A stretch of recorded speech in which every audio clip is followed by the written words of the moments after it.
ទៅបងស្នេហ៍ស្នងអូនរែងរលឹកលែងឃ្លានបាយទឹកអូននឹកបងគ្រប់ពេលវេលាទូរស័ព្ទពេលនេះ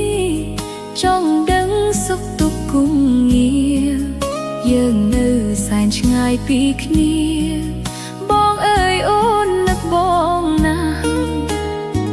ស្រឡាញ់អាណិត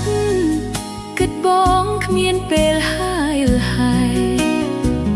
នឹកអូនវិញទេព្រលឹងមាសមេកំពូលស្នេហ៍ចាំងរវល់យ៉ាងណាគួរឆ្លៀតនឹកដល់អូនខ្លះឈឺជាឲ្យអូនដឹងច្បាស់អូននេះចាំជួយរំ